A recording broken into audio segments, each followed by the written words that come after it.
আল্লাহু আকবার, আল্লাহু আকবার, আল্লাহু আকবার, আল্লাহু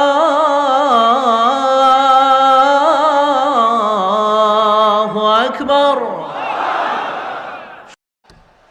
আমাদের মতো করে আল্লাহ কাউকে বানায় নাই। দুই পায়ে ভর করে শির দ্বারা এরকম স্ট্যান্ড রেখে মাথা উঁচু করে দাঁড়াতে পারে এরকম কোন প্রাণী পৃথিবীতে আছে? এজন্য আল্লাহ বলেন ওয়ালাকাদ কাররামনা বানি আদম, আমি বনি আদমকে সম্মানিত করেছি, তাদেরকে আমি মর্যাদা দিয়েছি। তাদেরকে আমি যত মর্যাদা দিয়েছি আমার কোন সৃষ্টিকে এত মর্যাদা দেই নাই। পড়েন সুবহানাল্লাহ।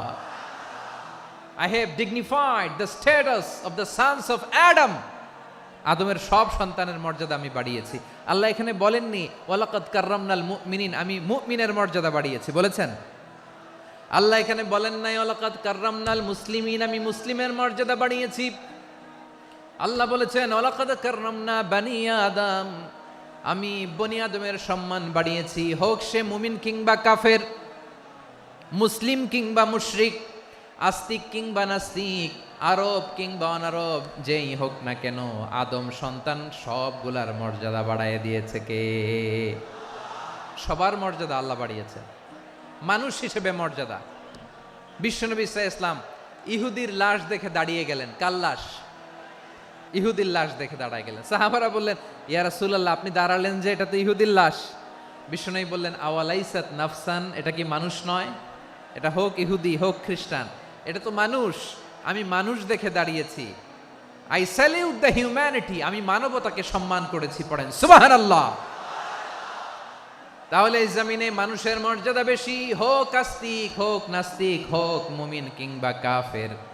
আদমের সন্তান হলে মানুষ হলেই তার মর্যাদা বাড়িয়েছে কে? আমার কলিজার টুকরা যশোরের ভাইয়েরা, মানুষের মর্যাদা আল্লাহ এত বাড়িয়েছেন। মানুষ জীবিত থাকলেও যেমনি মর্যাদাবান, মরে গেলেও মর্যাদাবান। সুবহানাল্লাহ পড়েন। মানুষ মরে গেলে এই ডেড বডিটা কি হয়? পচে যায়, গলে যায়, মাটির সাথে মিশে যায়। তাই বলে আপনি ডেড বডির সাথে যাচ্ছে তাই করতে পারবেন না। পারবেন? কেউ যদি অন্যায় করে তাকে যদি আপনি শাস্তির আওতায় আনেন, যা মনে চায় করতে পারবেন না। তারা আগুন দিয়ে পোড়াতে পারবেন না, নাক কাটতে পারবেন না, কান কাটতে পারবেন না, অঙ্গ বিকৃতি করতে পারবেন না। কারণ মানব জাতির মর্যাদা স্বয়ং দিয়েছে কে? ডেড বডি পচে যাবে, গলে যাবে। তারপর ইসলাম বলে না, খবরদার, এই মরা লাশটারও একটা মর্যাদা আছে না নাই? ইসলাম বলে এই লাশটা গলে যাবে, পচে যাবে, কিন্তু এটার অমর্যাদা করো না। কর্পূর দিয়ে, খেজুর পাতা দিয়ে, এটাকে ওয়ার্ম ওয়াটার দিয়ে, গরম পানি দিয়ে ধৌত করো। সাদা শুভ্র ধবধবে কাপড় দিয়ে লাশটাকে তুমি কাভার করো। তারপরে খাটিয়ার মধ্যে লাশটাকে রেখে বিশাল একটা প্রোগ্রাম করো, একটা ফিউনারাল প্রোগ্রাম করো। ওই প্রোগ্রামের ডানে বায়ে পেছনে লাশটারে রাখলে হবে না, প্রোগ্রামের একেবারে সামনটাতে তুমি লাশটাকে রাখো। সুবহানাল্লাহ। একটা ফিউনারাল প্রোগ্রাম করতে হবে, তাকে শেষ বিদায় জানাতে হবে, যেটাকে আমরা জানাজা বলি। কি বলি? জানাজা মানে মাইয়েতের জন্য দোয়া, তার জন্য দোয়া করা হয়। তাকে একটা সিস্টেমেটিক অর্ডারে কবরে রাখা হয়, সুন্দরভাবে সেটাকে কবরস্থ করা হয়, মাটি দেয়া হয়, পানি দেয়া হয়। তার মানে মরে গেলেও মানুষের সম্মান বাড়ায় দিয়েছে কে? এজন্য আল্লাহ বললেন ওয়ালাকাদ কাররামনা বানি আদম, বনি আদমের সম্মান মর্যাদা আমি আল্লাহ বাড়িয়ে দিয়েছি। মানুষের সম্মানে তুমি কখনো আঘাত করো না, ঠিক কি না? তাহলে ভাই, প্রথম মেসেজ হচ্ছে the first and foremost message tonight to the people of Jessore. Allah বলেন I have dignified the status of son of Adam, আমি বনি আদম সবার মর্যাদা বাড়িয়ে দিয়েছি। হোক আস্তিক নাস্তিক, হোক কাফের কিংবা মুশরিক, তার মর্যাদা বাড়াই দিছে কে? যখন বন্যা হয় আমরা ত্রাণ নিয়ে যাই, আমরা শুধু মুসলমানদেরকে ত্রাণ দেই নাকি? হ্যাঁ, আমরা মুসলমানকেও দেই, অমুসলমানকেও দেই, হিন্দুকেও দেই, বৌদ্ধকেও দেই। যেখানেই মানবতা বিপন্ন সেখানে ইসলামের হেল্পিং হ্যান্ড আছে না নাই? সুবহানাল্লাহ। কি দিন আমরা পেয়েছি, কি বিধান আমরা পেয়েছি। ওয়ালাকাদ কাররামনা বানি আদম, আমি বনি আদমকে সম্মানিত করেছি। এরপর আল্লাহ বললেন ওয়া হামালনাহুম ফিল বাররি ওয়াল বাহর, জলে স্থলে আমি চলাচলের যানবাহনের ব্যবস্থা করেছি। আমরা স্থলে ঘোড়ার উপরে চড়ি, উটের উপরে চড়ি, গাড়ির উপরে চড়ি। এই যে গাড়ির ইঞ্জিন বানাইছি আমরা, এটার মেধা দিয়েছে কে? আবার সাগরের মধ্যে আমরা নৌযান, জলযান, বড় বড় জাহাজ দিয়ে এক মহাদেশ থেকে আরেক মহাদেশ যাই, এক দেশ থেকে মালামালগুলো আরেক দেশে পাঠাই। সাগরের ভেতরে নৌকাগুলোরে ধরে রাখলো কে? والفلك التي تجري في البحر بما ينفع الناس। মানুষের উপকার আছে এরকম সরঞ্জামাদি নিয়ে সাগরের উপরে বিশাল বিশাল জলযানগুলো চলে, এগুলো ডুবে যায় না, কাত হয়ে যায় না, পড়ে যায় না, এগুলোকে স্থিতিস্থাপকতাকে ঠিক করে রাখলো কে? আপনারা জাহাজ দেখেছেন? জাহাজ দেখছেন? বিশাল বিশাল জাহাজ, বিশাল জাহাজ মালামাল নিয়ে এক মহাদেশ থেকে আরেক মহাদেশে যায়। গত মাসে আমার জাপান সফর ছিল। এই যে বাংলাদেশে যে গাড়িগুলো চালান, বেশিরভাগ গাড়ি আসে কিন্তু জাপান থেকে। হাজার হাজার গাড়ি একটা জাহাজ বহন করতে পারে, হাজার হাজার গাড়ি। এটারে সাগরের মধ্যে ভাসাইলো কে? হাজার হাজার গাড়ি নিয়ে জাপানিজ গাড়িগুলো আমাদের চট্টগ্রামের এয়ারপোর্টের বন্দরে ভিড়ে। যুক্তরাষ্ট্রে আমি দেখেছি বিশাল বিশাল জাহাজ। আপনারা টাইটানিক জাহাজের নাম শুনেছেন? টাইটানিক জাহাজের 8 গুণ 10 গুণ বড় একটা জাহাজ আছে, আইকন অফ দ্য সি, আমি দেখে এসেছি। রয়্যাল ক্যারিবিয়ান দেখে এসেছি। সাগরের সামনে জেটিতে যখন দাঁড়ালাম, জাহাজটা যখন যায়, আমার মনে হচ্ছে একটা শহর, গোটা শহর, the entire city is floating on the water. পুরো একটা শহর মনে হয় পানির উপর দিয়ে ভেসে যাচ্ছে। পড়েন সুবহানাল্লাহ। এই যে আইকন অফ দ্য সি, এই ক্রুজ, এই জাহাজটা, এটার ভিতরে স্টেডিয়াম আছে। কিসের ভিতরে স্টেডিয়াম? কথা বুঝে নাই বোধহয়। স্টেডিয়াম কিসের ভিতর? সুইমিং পুল আছে, শপিং মল আছে, রেস্টুরেন্ট আছে, ক্লাব আছে, 3000 4000 রুম বিশিষ্ট, কক্ষ বিশিষ্ট হোটেল আছে। এই সবগুলোর নিয়ে এগুলো চলে সাগরের দোলার মধ্যে, জলোচ্ছ্বাসের মধ্যে। এই সাগরের ভেতরে এই জাহাজগুলোর ভাষায় রাখছে কে? সূরাতুর রহমানে আল্লাহ তাআলা বললেন, ওয়ালাহুল জাওয়ারিল মুনশাআতু ফিল বাহরি কাল আ'লাম ফাবিআইয়ি আলা, সবাই পড়েন, ফাবিআইয়ি আলাই রাব্বিকুমা তুকাযযিবান। পাহাড় সম বড় বড় জাহাজগুলো মাল বোঝাই করে সাগরের মধ্যে ভেসে বেড়ায়। এগুলো দিয়ে মালামাল বহন করা যায়, মানুষরা এক দেশ থেকে আরেক দেশে যায়।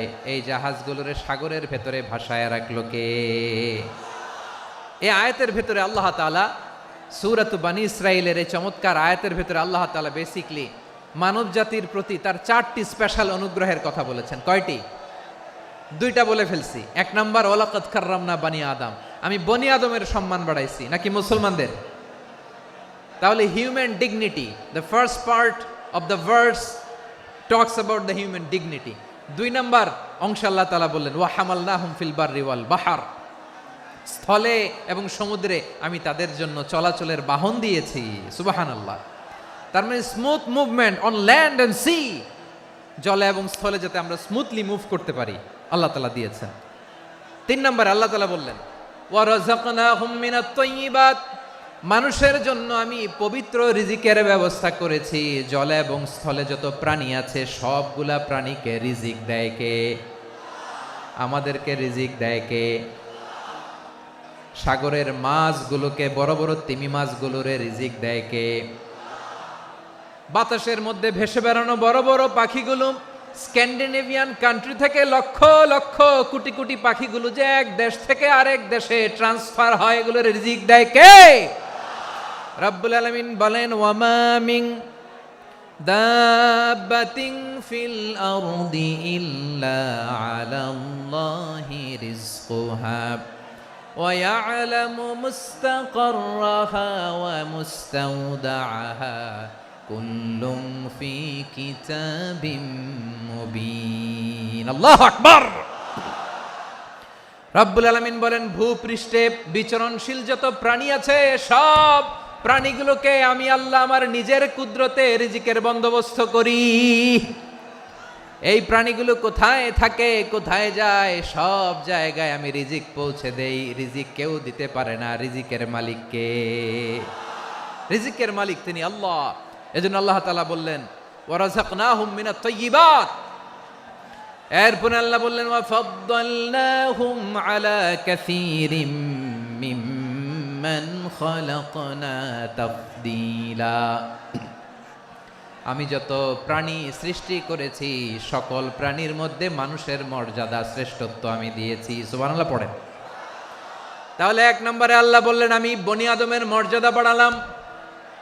এরপরে বললেন স্থলে এবং সমুদ্রে চলাচলের জন্য যানবাহন দিলাম। 3 নম্বরে আল্লাহ বললেন পবিত্র রিজিকের ব্যবস্থা করে দিলাম। এরপরে আল্লাহ বললেন যত প্রাণী আছে, সৃষ্টি আছে, সবগুলার উপরে আমি মানুষকে শ্রেষ্ঠত্ব দিলাম। সুবহানাল্লাহ। তাহলে সবচেয়ে বেশি শ্রেষ্ঠত্ব মানুষের। কার?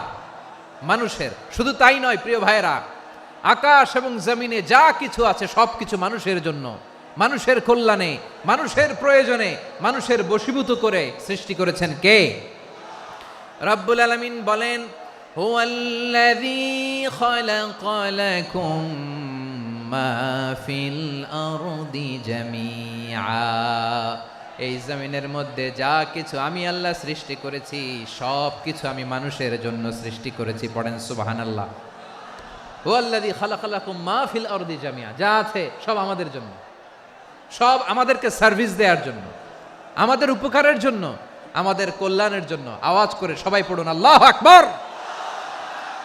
অন্য আয়াতে আল্লাহ বললেন ওয়াসাখখারা লাকুম মা ফিস সামাওয়াতি ওয়া মা ফিল আরদি জামিআম মিন ইন্না ফি যালিকা লাআয়াতিন লিকাউমি ইয়াতাফাক্কারুন। প্রথমে আয়াতে আল্লাহ বললেন জমিনে যা আছে সব তোমাদের কল্যাণে আমি সৃষ্টি করলাম। এরপরে আল্লাহ বললেন আকাশেও যা আছে সব তোমাদের জন্য সৃষ্টি করলাম, তোমাদের অনুগত বানায় দিলাম। পড়েন সুবহানাল্লাহ। মানুষের কি ব্রেইন দেখেন, মানুষ জমিন ছেড়ে আকাশে চলে যায়। পাখি দেখে মানুষের শখ হলো পাখি যেহেতু উঠতে পারে আমরাও পারবো।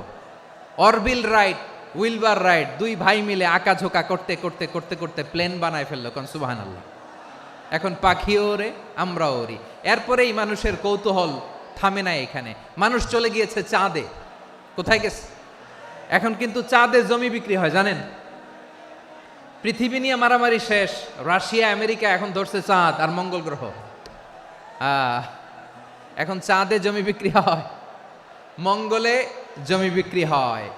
এই চাঁদ, মঙ্গল, বৃহস্পতি, শনি সব আল্লাহ তাআলা আমাদের জন্য বানিয়েছেন। সুবহানাল্লাহ পড়েন। মানুষ সাগরের উপরে চড়ে, শূন্যে ভেসে বেড়ায়, পাহাড় কেটে সুড়ঙ্গ বানায়, টানেল বানায়। মানুষ ব্রডব্যান্ডের লাইন নিয়ে যায় সাগরের ভেতর দিয়ে, এক দেশ থেকে আরেক দেশে, এক মহাদেশ থেকে আরেক মহাদেশে। সুবহানাল্লাহ পড়েন। তার মানে গোটা বিশ্বের সব কিছুর উপরে control, superiority over all creatures, সব কিছুর উপর কন্ট্রোল, মনিটরিং, নিয়ন্ত্রণ, এটা প্রতিষ্ঠা করে দিয়েছে কে? এজন্যই মানুষের শ্রেষ্ঠত্ব। ওয়ালাকাদ কাররামনা বানি আদম। আমি বনি আদমের সম্মান বাড়িয়েছি, মর্যাদা আমি বাড়িয়ে দিয়েছি এই কারণে, কারণ মানুষ সব কিছুর উপর নিয়ন্ত্রণ নিতে পারে। মানুষকে নিয়ে এই কোরআনের সব আলোচনা, মানুষকে নিয়ে এই কোরআনের সব। তাই কোরআনের কেন্দ্রীয় আলোচ্য বিষয় হচ্ছে মানুষ। মানুষকে আল্লাহ স্বাধীনতা দিয়েছেন। ফামান শাআ ফালইউমিন ওয়া মান শাআ ফালইয়াকফুর। চাইলে মুমিন হতে পারো, চাইলে কাফের হতে পারো, তোমার ইচ্ছা। তবে জেনে রাখো মুমিন হলে পাবা জান্নাত, কাফির হলে পাবা জাহান্নাম। নাও দ্য ডিসিশন ইজ ইয়ার্স। সিদ্ধান্ত তোমার, জান্নাতে যাবা না জাহান্নামে যাবা। মানুষকে আল্লাহ এত স্বাধীনতা দিয়েছেন, মানুষ চাইলে অনেক ভালো হইতে পারে। ভালোর রাস্তাও খোলা, খারাপ হওয়ার রাস্তাও খোলা। ভালো হইলে মানুষ অনেক ভালো, খারাপ হইলে অনেক খারাপ। ভালো হইলে সবচেয়ে ভালো, খারাপ হইলে সবচেয়ে খারাপ। এজন্য সিদ্ধান্ত আপনাকে নিতে হবে। আল্লাহ তাআলা বলছেন লাকাদ খালাকনাল ইনসানা ফি আহসানি তাকওয়িম সুম্মা রাদাদনাহু আসফালা সাফিলিন। আমি মানুষকে অনেক সুন্দর অবয়বে, সুন্দর আকৃতিতে সৃষ্টি করেছি, তার শুধু চেহারার ডিজাইনটাই সুন্দর নয়, তার ব্রেনটা বড্ড সুন্দর, তার মানসিকতা বড্ড সুন্দর, তার সৃজনশীলতা বড্ড সুন্দর। পড়েন সুবহানাল্লাহ। আমাদের ব্রেনটা অনেক সফিস্টিকেটেড ব্রেন, অনেক সফিস্টিকেটেড। এই 1.5 কেজি ব্রেন ইউজ করে মানুষ গোটা বিশ্বে সভ্যতা বিনির্মাণ করেছে, ঠিক কিনা? এই ব্রেন আল্লাহ তাআলা আমাকে দিয়েছে। এটারে কাজে লাগালে, আপনার 6 সেন্স কাজে লাগালে আপনি অনন্য মানুষ হয়ে উঠবেন, মহামানবে রূপান্তরিত হবেন। মানুষ হতে পারে, চাইলেই মহামানব হতে পারে।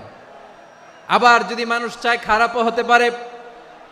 আল্লাহ বললেন শুধু ভালোই না, ভালো হতে চাইলে অনেক ভালো তুমি হতে পারো, আবার খারাপ হতে চাইলে অনেক খারাপ তুমি হতে পারো। সুম্মা রাদাদনাহু আসফালা সাফিলিন।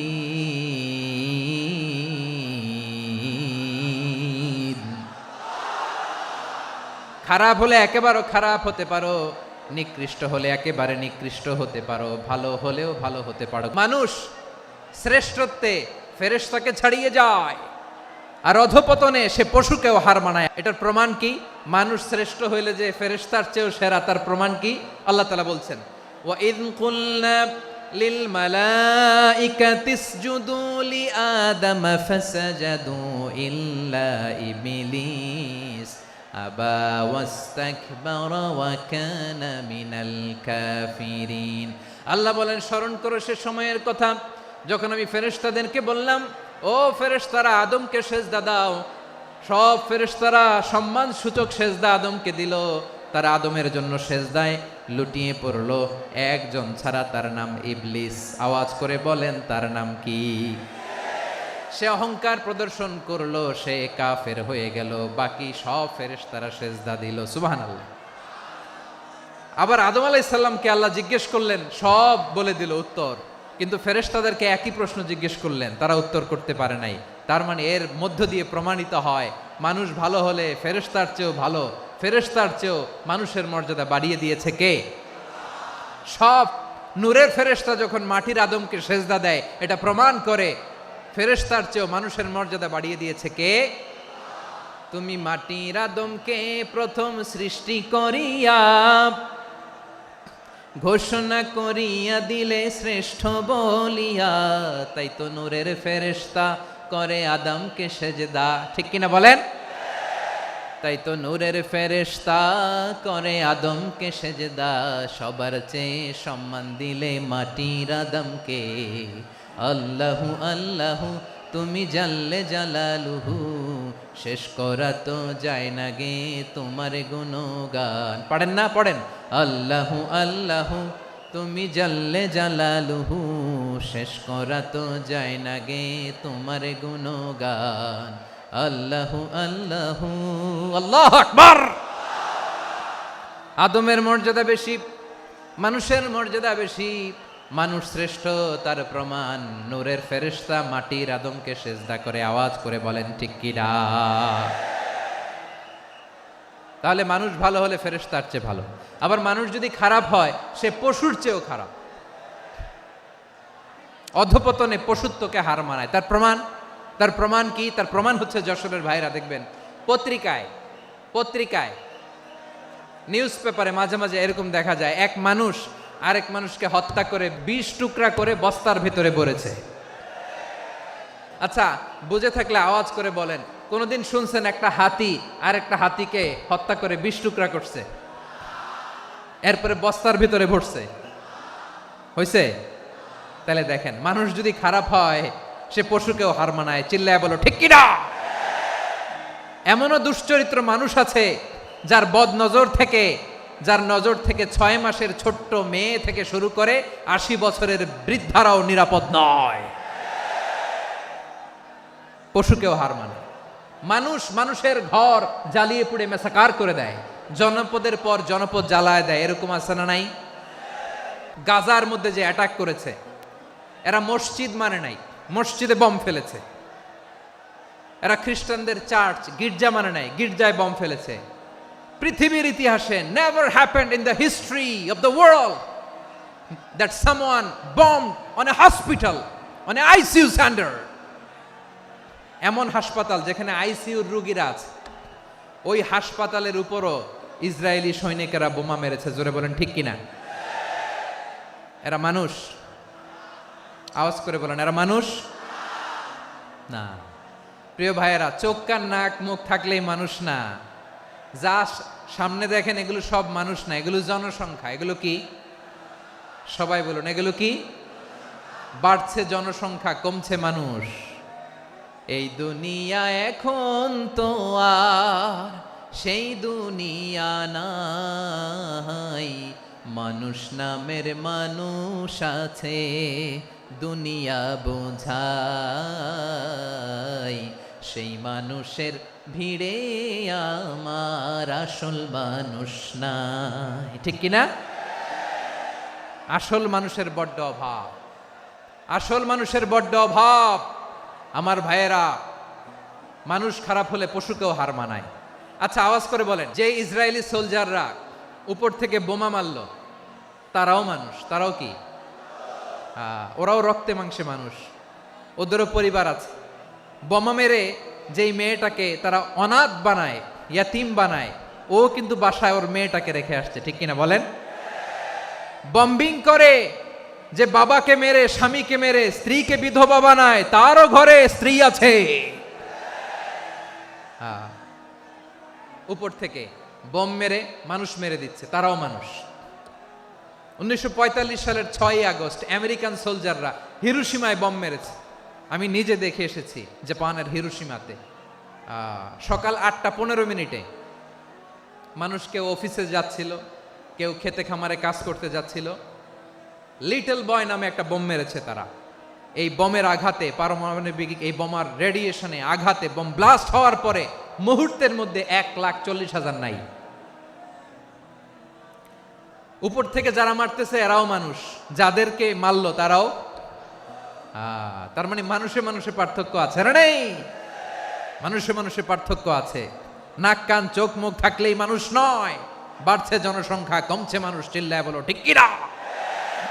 ভালো মানুষ যারা জগৎটাকে এনলাইটেন করবে, যারা সত্যের বীর সেনানী হয়ে দাঁড়াবে, যারা সত্যের পক্ষে কথা বলবে, যারা জালিমের মসনদকে ভেঙে খান খান করে দেবে, এরকম হওয়ার দরকার আছে না নাই? এরকম ভালো মানুষ আমরা হতে চাই কি চাই না? মানুষকে যত্ন নিলে মানুষ যে কত ভালো হয় আপনি কল্পনাও করতে পারবেন না। মানুষকে নার্চারিং করলে, মানুষকে পলিশ করলে, মানুষকে গ্রুমিং করলে, মানুষকে সঠিক তারবিয়া দিলে মানুষ অনন্য হয়ে ওঠে। প্রতিটি মানুষ অনন্য। আমি অনন্য, আপনি অনন্য, আমরা সবাই অনন্য। সুবহানাল্লাহ বলেন। মানুষকে আল্লাহ তাআলা দিয়েছেন অসীম ক্ষমতা, অসীম ক্ষমতা। সুবহানাল্লাহ। একটা মানুষ পারে না এমন কিছু নাই, বিশ্বাস করতে হবে। মানুষ যা কল্পনা করতে পারে ওইটা মানুষ করে দেখাতে পারে। তুমি তোমার কল্পনার রাজ্যকে সাজাও, তোমাকে হারাতে পারে এমন কোন শক্তি আল্লাহর জমিনে নাই। তোমার কি শক্তি, কি সম্ভাবনা তুমি জানোই না মিয়া। তুমি এদিকে তাকাও কেন? তোমার রাস্তা তো ওই দূরে। তুমি কোথায় যাবে, আল্লাহ তোমার টেনে কোথায় নিয়ে যাবে তুমি কিছুই জানো না। Plan big, dream big. কল্পনার শক্তিকে বড় করো। মানুষ যা কল্পনা করতে পারে মানুষ তা করে দেখাতে পারে।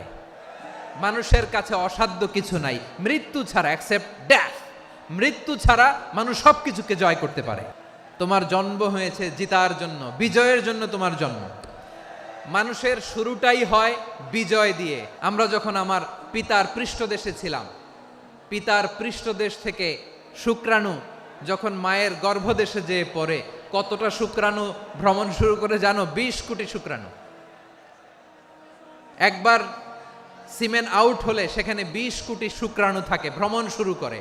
ওই 20 কোটি শুক্রাণুর মধ্য থেকে তুমি আমি আজকে এক বিকশিত শুক্রাণু মানব রূপে পৃথিবীতে এসেছি। সুবহানাল্লাহ। ওই 20 কোটি শুক্রাণুর প্রতিযোগিতায় সবাইরে পেছনে ফেলে সেদিন আমি সফল হয়েছিলাম, সেদিন আমি বিজয়ী হয়েছিলাম। সেদিন আমি এত ছোট ছিলাম মাইক্রোস্কোপ দিয়েও আমার অস্তিত্ব টের পাওয়া যায় না।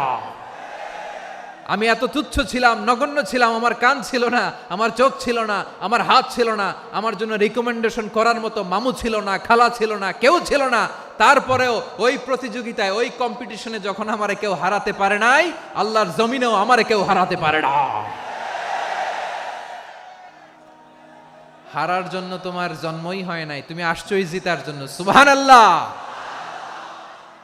বিশ্বনবী বলেন, আন্নাসু মাআদিন কামাআদিনি যাহাবি ওয়াল ফিদ্দা খিয়ারুহুম ফিল জাহিলিয়াতি খিয়ারুহুম ফিল ইসলাম।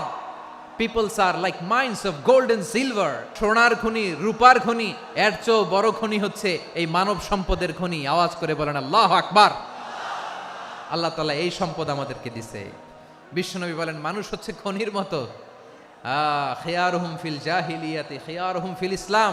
জাহিলি যুগে যারা সেরা, ইসলামেও তারা সেরা। ইদা ফাকুহু, যদি তারা বুঝবান হয় তাহলে তাদেরকে সেরা বানায় দিবে কে? তাহলে মানুষের চেয়ে সেরা কেউ হতে পারে? মানুষের চেয়ে অনন্য কেউ হতে পারে? মানুষকে কেউ হারাতে পারে? আওয়াজ করে বলো, তোমাকে কেউ হারাতে পারবে? এই সাহস জাগছে আজকের আলোচনা থেকে। আমি তুমি অনন্য, আমাকে তোমাকে হারায় দেওয়া এত সহজ না, ঠিক কিনা? একটা কথা জীবনের সাথে সেট করে নিতে হবে, আমি জিতি নয় শিখি, আমি কখনো হারি না। তাহলে বিশ্বনবী বললেন, নাসু মাআদিন, মানুষ হচ্ছে খনি, এই খনির যত্ন নিতে হবে। মা বাবা যারা এসেছেন, আপনার ছেলে মেয়ের যত্ন নেন। আপনার ছেলের মধ্যে যে কি পটেনশিয়াল আপনি জানেন না। আপনার এই ছোট্ট অবুজ ছেলেটাই আগামী দিনের শায়েখ আহমদুল্লাহ হবে। আপনার হেফজখানায় পড়া ওই ছোট্ট ছেলেটাই আগামী দিনের আল্লামা মামুনুল হক হবে। আপনার ওই ছেলেটা আমির হামজা হবে, আব্দুল হাই সাইফুল্লাহ হবে। এভাবে বড় বড় আলেম হবে, তারা যুগশ্রেষ্ঠ আলেম হবে। সেই একদিন এই বাংলাদেশের পার্লামেন্টে যে বক্তব্য দিয়ে যশোরের পক্ষে কথা বলবে। আপনি জানেন না, কাউকে ছোট করবেন না আপনি, ওর কনফিডেন্স আপনি কমাবেন না, আপনি কমাতে পারেন না। প্যান্ডেলে আমার যে মা বোনেরা আছেন, ছেলে মেয়েদেরকে কখনো ছোট করে কথা বলবেন না। ও যে কোথায় যাবে আপনি জানেন না, আপনি মা হয়ে তাকে সাহস দিবেন, তার কল্পনার জগৎটাকে সাজাতে তাকে উৎসাহিত করবেন, ঠিক কিনা বলেন? আর আমার প্যান্ডেলের আমার প্রিয় শ্রদ্ধাশীলা মায়েরা বোনেরা, আপনারা তো আরো দামি সম্পদ। বিশ্বনবী বলেন, আর দুনিয়া কুল্লুহা মাতা। আল্লাহ আল্লাহ আল্লাহ, বিশ্বনবীর কথার ওজন দেখেন। আর দুনিয়া কুল্লুহা মাতা ওয়া খায়রু মাতা'আদ দুনিয়াল মারআতুস সালিহা। বিশ্বনবী বলেন, দুনিয়ায় যা দেখো সব আল্লাহর দেওয়া অ্যাসেট, মানে সম্পদ। আর এত অ্যাসেটের ভিড়ে সবচাইতে শ্রেষ্ঠ সম্পদ হচ্ছে নেককার নারী। সুবহানাল্লাহ।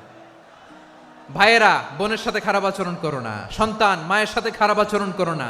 আমাদের মায়েরা আমাদের asset, they are our priceless asset. কারণ এই মায়েদের পেটে এসেছে আল্লাহর ওলিরা, এই মায়েদের পেটে এসেছে খান জাহান আলী, এই মায়ের পেটে এসেছে শাহজালাল ইয়ামানি, এই মায়ের পেটে এসেছে আল্লাহর সব নবীরা। নাকি নবীরা আকাশ থেকে ধপ করে জমিনে নেমে আসছে? মায়ের পেটে আসছে। এই মায়ের পেটগুলো খনি। আমার সম্মানিতা মায়েরা বোনেরা, নিজেকে ইসলাম দিয়ে সাজান, নিজেকে পবিত্র রাখুন, নিজের আব্রু ইমান ইজ্জতের হেফাজত করুন, কোরআন পড়ুন, সুন্নাহ পড়ুন। আপনি জানেন না আপনার গর্ভে কে আসছে, কোন ক্ষণজন্মা পুরুষকে আল্লাহ তাআলা আপনার গর্ভে পাঠাবে আপনি জানেন না। মায়েরা, নিজেদেরকে পবিত্র রাখুন, ইসলাম চর্চা করুন, কোরআন চর্চা করুন, নৈতিকতা দিয়ে নিজেকে সাজান। যশোরের জেনজি, নিজেদেরকে প্রস্তুত রাখো আগামীর বাংলাদেশের জন্য। নৈতিকতা, মোরালিটি, ভ্যালিউজ দিয়ে নিজেকে সাজাও, ইসলাম দিয়ে নিজেকে সাজাও। কারণ আগামীর বাংলাদেশ ইসলামের বাংলাদেশ। বাংলাদেশের আসল পরিচয় ইসলাম। বাংলাদেশের আসল পরিচয় কি? সবাই বলে না, আওয়াজ করে, এদেশের আসল পরিচয়। এদেশে আজান শুনে সূর্য ওঠে শহর গ্রামে, এদেশে আজান শুনে সূর্য ডুবে সন্ধ্যা নামে, এদেশে সকল কাজে সবাই বলে বিসমিল্লাহ, এদেশে ভালো কিছু দেখে শুনে হাসি মুখে সবাই বলে মাশা আল্লাহ। সুবহানাল্লাহ সুবহানাল্লাহ সুবহানাল্লাহ সুবহানাল্লাহ সুবহানাল্লাহ সুবহানাল্লাহ সুবহানাল্লাহ সুবহানাল্লাহ। ও নবীন তরুণ, তোমার কিসের এত ভয়? জেনে রেখো বাংলাদেশের আসল পরিচয়। বাংলাদেশের আসল পরিচয় ইসলাম। আওয়াজ তুলে বলো, আসল পরিচয় কি? এদেশে পরস্পরে দেখা হলে দেয় সালাম, এদেশে আমজনতার হৃদয় জুড়ে পাক্কালাম, ঠিক কি না?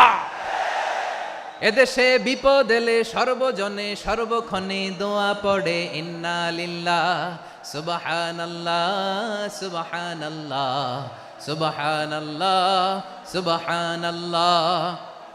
এদেশে আজান শুনে সূর্য ওঠে শহর গ্রামে, এদেশে আজান শুনে সূর্য ডোবে সন্ধ্যা নামে, এদেশে সকল কাজে সবাই বলে বিসমিল্লাহ, এদেশে ভালো কিছু দেখে শুনে হাসি মুখে সবাই বলে মাশা আল্লাহ সুবহানাল্লাহ। আওয়াজ করে সুবহানাল্লাহ সুবহানাল্লাহ সুবহানাল্লাহ সুবহানাল্লাহ, সবাই একসাথে সুবহানাল্লাহ সুবহানাল্লাহ সুবহানাল্লাহ সুবহানাল্লাহ। এদেশের আসল পরিচয় কি? আওয়াজ করে বলতে ভয় লাগে। এদেশের আসল পরিচয় কি? ইসলাম দিয়ে আমাদের সংসদ ভবন চলুক, আমরা চাই কি চাই না? বঙ্গভবনে লা ইলাহা ইল্লাল্লাহর পতাকা উড়ুক, আমরা চাই কি চাই না? প্রতিটি জেলা অফিসে ডিসি অফিসে লা ইলাহার পতাকা ঝুলুক, আমরা চাই কি চাই না? মানুষকে যত্ন নিলে মানুষের মধ্যে যারা কি পটেনশিয়াল রেখেছে। আমি জাপানের দুইটা উদাহরণ দেই। জাপানে 2022 সালে জাপানের সাথে জার্মানির খেলা, ফিফা ওয়ার্ল্ড কাপ 2022, ওই খেলায় জিতেছিল জাপান। জিতেছিল 22 সালের এই ফিফা ওয়ার্ল্ড কাপে জাপান ফুটবল খেলায় জিতে as a part of their celebration তারা খেলার পরে পুরো স্টেডিয়ামটারে ক্লিন করে, the fan base of Japan, লক্ষ লক্ষ মানুষ খেলা দেখতে যায়, তো এত ডাস্টবিনও তো নাই, তো যারা ডাস্টবিনে জায়গা পায় নাই তারা এই যে চকলেটের প্যাকেট, পানির বোতল, চিপসের প্যাকেট তারা এদিকে সেদিকে রেখে দিয়েছে। জাপানের ভক্তরা, জাপানের ফলোয়াররা as a part of their celebration তারা খেলার পরে পুরো স্টেডিয়ামের সব ময়লা আবর্জনা ক্লিন করে তারপরে বিদায় নিয়েছে। তাদেরকে কি ক্লিন করার দায়িত্ব দেওয়া হয়েছিল? তারা কি স্টেডিয়ামের পরিচ্ছন্নতা কর্মী? তাদের আকল, তাদের সিক্স সেন্স তাদেরকে বলেছে। ছোটবেলা থেকে জাপান গভর্নমেন্ট ওদেরকে এত পরিচ্ছন্নতা শেখায়, ক্লিনলিনেস অ্যাওয়ারনেস ক্যাম্পেইন করায়। ক্লাসে আমি দেখেছি, ক্লাসে নিজের বেঞ্চ নিজে মুছে, ক্লাসের মাঝখানে একটা সময় দেয়, নিজের টেবিল নিজে মুছে, নিজের ক্লাসরুমটা নিজে পরিষ্কার করে। রাস্তাঘাটে একটা ধুলা নাই, ময়লা নাই, একটা টিস্যু নাই। খেলার পরে গোটা বিশ্বকে তাক লাগিয়ে দিয়েছে। জাপানের ফ্যানরা সবার রেখে যাওয়া গার্বেজ, টিস্যু, বোতল পরিষ্কার করে তারপরে স্টেডিয়াম থেকে বিদায় নিয়েছে।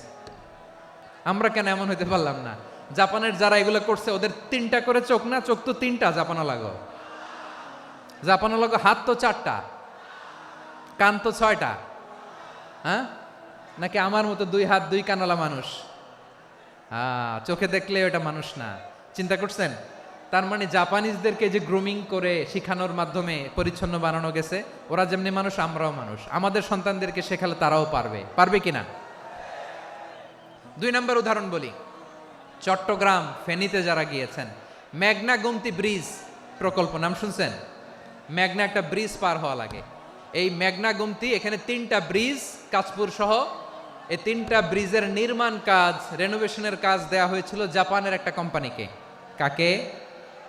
জাপানের কোম্পানির নির্মাণ শেষে 738 কোটি টাকা বেঁচে গেছিল, এটা গভর্নমেন্টের হাতে দিয়ে তারা বিদায় নিয়েছে। কত টাকা? 738 কোটি টাকা। যত প্রাক্কলিত ব্যয় নির্ধারণ করা হয়েছে সব টাকা সরকার, তৎকালীন সরকার 2019-এর সরকার, কারা ছিল তো জানেন? এই 2019-এর সরকার তাদেরকে দিয়েছে।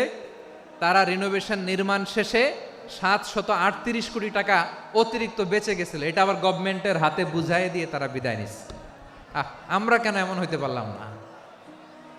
জাপানের ওরাও মানুষ, আমরাও মানুষ, তার মানে মানুষে মানুষে পার্থক্য আছে না নাই? আচ্ছা, জাপানের 2টা উদাহরণ দিলাম, এবার আমার দেশের 2টা উদাহরণ দিব না? বাংলাদেশের 2টা উদাহরণ দেয়। 1 নম্বর উদাহরণ, গত সপ্তাহে আপনারা জানেন কক্সবাজার আমার একটা প্রোগ্রাম ছিল, তো হেলিকপ্টারে গিয়েছিলাম।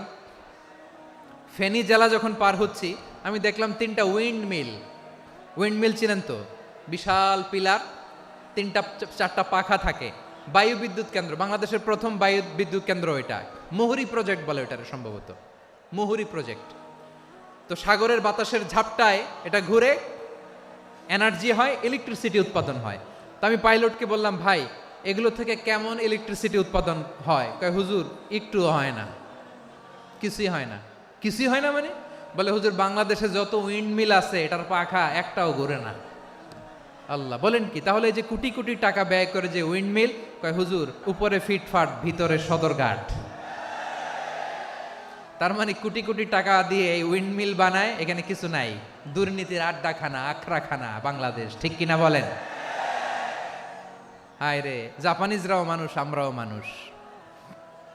আমার এক নিকটাত্মীয় সরকারি চাকরিজীবী, উনি আমাকে বললেন, বাংলাদেশের আরেকটা উদাহরণ দেই। উনি আমাকে বললেন যে প্রতি বছর আমাদের অফিসের ফার্নিচার চেঞ্জ করে। আমি বললাম প্রতি বছর ফার্নিচার চেঞ্জ করে কেন? বলে যে ফার্নিচার নতুন পারচেজ করলেই তো ওইখানে টাকা, নতুন কিনতে পারলেই টাকা, নতুন উন্নয়নের সবক শোনাতে পারলেই টাকা। প্রথম আলোর রিপোর্ট, কি আলো? প্রথম আলোর রিপোর্ট, গত 15 বছরে উন্নয়নের নামে লুটপাট হয়েছে প্রায় 3.25 লাখ কোটি টাকা। কার রিপোর্ট? আমাদের বানানো কথা। প্রথম আলোর রিপোর্ট। গত 15 বছরে কারা ছিল জানেন তো? হ্যাঁ, শুধু ওনাদেরকেই দোষ দিয়ে লাভ নাই। স্বাধীনতার পর থেকে শুধু শাসকের হাত বদল হয়েছে, আমরা কিছু পাই নাই, ঠিক কিনা বলেন? আমরা এরকম চাই না। তাহলে জাপানের মানুষও মানুষ, আমরাও মানুষ। সিদ্ধান্ত আপনার, কোন মানুষ হবেন, ভালো মানুষ না খারাপ মানুষ? আজকের আলোচনার বিষয় হচ্ছে মানব সম্পদের উন্নয়ন, human resource development. It's a process to increase the capacity of knowledge, skill, capacity of the people of a country. একটা দেশের মানুষের জ্ঞান, তাদের দক্ষতা কি করে বাড়ানো যায়, বাড়িয়ে দেশের উন্নয়ন করানো যায়, এটাই হচ্ছে মানব সম্পদ উন্নয়নের মূল কথা। তাহলে মানব সম্পদ হচ্ছে একটা দেশের সবচাইতে শক্তিশালী পুঁজি। প্রাকৃতিক সম্পদ, খনিজ সম্পদের চেয়েও দামি হচ্ছে মানব সম্পদ। আল্লাহ তাআলা দয়া করে আমাদেরকে এই মানব সম্পদ দিয়েছেন। আসুন আমাদের এই মানুষগুলোকে আমরা সোনার মানুষ বানাই। রাজি আছেন তো সবাই? রাজি আছেন? মানুষ পারে না এমন কোনো কিছু নাই, চাইলে সব পারে। এজন্য মানুষকে তারবিয়া দিতে হবে, যথাযথভাবে তাদেরকে গড়তে হবে। আসুন আমরা সিরাতের আয়নায় বিশ্বনবীর জীবনী থেকে দেখি তিনি কিভাবে হিউম্যান রিসোর্সকে ম্যানেজ করতেন। বিশ্বনবী, he was a very good talent hunter, চৌকস ট্যালেন্ট হান্টার ছিল। কার মধ্যে কি ট্যালেন্ট আছে দেখলেই বুঝে ফেলতেন। সুবহানাল্লাহ পড়বেন না? কি নবী আমরা পেয়েছি! He was a very good talent hunter. আমার নবী তিনি চৌকস ট্যালেন্ট হান্টার ছিলেন। কার মধ্যে কি প্রতিভা বের করতেন, ওই প্রতিভাকে ইসলামের কল্যাণে কাজে লাগাতেন। যাকে যেই জায়গায় সেট করলে ভালো হবে তাকে ওই জায়গায় সেট করতেন। কয়েকজন সাহাবীর জীবনী শোনাই। আবু মাহজুরা রাদিয়াল্লাহু তাআলা আনহু, মক্কার মুয়াজ্জিন, আগে ছিল মুশরিক, পরে হয়েছে মুমিন। উনি কিভাবে মুমিন হইলেন এই ঘটনাটা একটু আপনাদের শোনাতে চাই। আবু মাহজুরা রাদিয়াল্লাহু তাআলা আনহু কিভাবে মুসলিম হলেন, আওয়াজ করে শুনেন। হুনাইনের যুদ্ধ, 8ম হিজরি, বিষ্ণু ঈসা ইসলাম হুনাইনের যুদ্ধ শেষে ফিরতেছেন। পথিমধ্যে বেলাল রাদিয়াল্লাহু তাআলা আনহু আজান দিচ্ছেন। কি দিচ্ছেন? তো পাশে ছিল মুশরিকদের একটা পল্লী, কিছু মুশরিক তরুণ, কিছু অমুসলিম কিশোর, তারা আজানকে ব্যঙ্গ করতেছে। আমাদের বাংলায় মুখ ভেঙ্গানো বলে আর কি। বেলাল রাদিয়াল্লাহু তাআলা আনহু আজান দিচ্ছেন, ওই বাচ্চাগুলো মুশরিক, তো ওরা আজানকে ব্যঙ্গ করতেছে, বিকৃতি করে ওরাও আজান দিচ্ছে। উদ্দেশ্য হচ্ছে আজানকে নিয়ে ঠাট্টা করা। উদ্দেশ্য কি? ঠাট্টা করা। ব্যাপারটা মনে কষ্ট পাওয়ার মতো ব্যাপার না? কিন্তু বিশ্বনবী ওইখানে দেখেন কি খুঁজলেন। বিশ্বনবী খেয়াল করলেন অমুসলিম কিশোরদের মধ্য থেকে একটা কিশোরের গলাটা বড় দরাজ গলা, কণ্ঠটা বড় সুন্দর। খেয়াল করে দেখলেন যে কিছু কিশোর বেলালের আজানকে ব্যঙ্গ করে, বিকৃতি করে, কিন্তু একজনের কণ্ঠ দেখতে পাচ্ছেন না এত দূরে, কিন্তু কণ্ঠটা বড় সুন্দর, দরাজ গলা। বিশ্বনবী সাহাবীদেরকে বললেন, ধরো এগুলারে, ধরো। সবগুলারে ধরে বিশ্বনবীর সামনে আনা হলো। ওরা হাঁটু গেড়ে বসলো। বিশ্বনবী বললেন, তোমাদের মধ্যে কে যেন ব্যঙ্গ করে আজান দিচ্ছিল, তার গলাটা বড় উঁচু, গলার বেসটা বড় মজবুত, মেলোডিয়াস, সুমধুর কণ্ঠ কে? আবু মাহজুরা বলে, আমার বন্ধুরা সবাই আমার দিকে আঙ্গুল দেখায়, আমি পড়ে গেছি বিপদে। রাসূল সাল্লাল্লাহু আলাইহি ওয়াসাল্লাম বাকি অমুসলিম তরুণদেরকে ছেড়ে দিলেন, বললেন তোমরা যাও। এবার আবু মাহজুরারে পাইছে। আবু মাহজুরার চুলের মধ্যে হাত দিলেন বিশ্বনবী, মাথায় হাত দিয়ে বললেন, এবার আজান দাও দেখি। আবু মাহজুরা বলে, আমি তো আজান দিতে জানি না, কারণ আমি তো বেলালেরটা শুইনা শুইনা দিছি, আমার তো মুখস্থ নাই, আমি তো আজান দিতে জানি না। বিশ্বনবী বললেন, জানো না? তাহলে আসো আমি তোমারে শিখাই দেই। সুবহানাল্লাহ পড়েন। আবু মাহজুরা হাঁটু গেড়ে বসে, বিশ্বনবীর মোবারক হাত আবু মাহজুরার চুলের মধ্যে। বিশ্বনবী আজানের মুআল্লিম আবু মাহজুরাকে বলতেছে, ঠিক আছে তোমারে শিখাই দিচ্ছি, আমি যা যা বলবো আমার সাথে সাথে বলো, পারবা? আবু মাহজুরা বলে, পারবো। বিশ্বনবী আজান দিচ্ছেন, মাথায় হাত দিয়ে আল্লাহু আকবার, আল্লাহু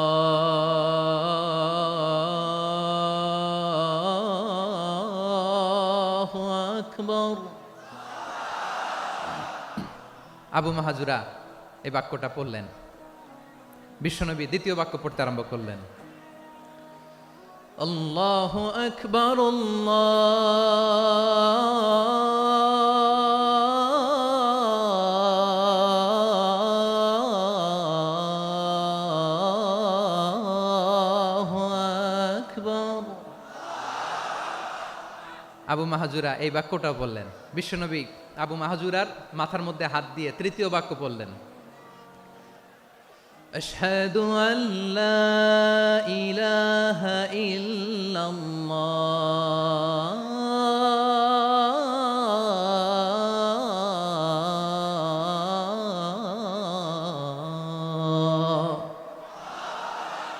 আবু মাহজুরা তৃতীয় বাক্য পড়লেন। বিশ্বনবী একটা বাক্য পরে আবু মাহজুরা পরে, বিশ্বনবী পরে আবু মাহজুরা পরে। আবু মাহজুরা কিন্তু অমুসলিম, মুশরিক। আবু মাহজুরা বলে, এক একটা বাক্য পড়ি আমার কলিজাটা গলে ঠান্ডা হয়ে যায়। এতদিন মোহাম্মদকে গালি দিতাম, এখন মোহাম্মদ আমার মাথায় যখন হাত রাখছে আমার সারা শরীর ঠান্ডা হয়ে গেছে। বিশ্বনবী আজান শিখাচ্ছেন, একটা একটা বাক্য পড়ে আবু মাহজুরাও পড়ে, বিশ্বনবী পড়ে আবু মাহজুরাও পড়ে।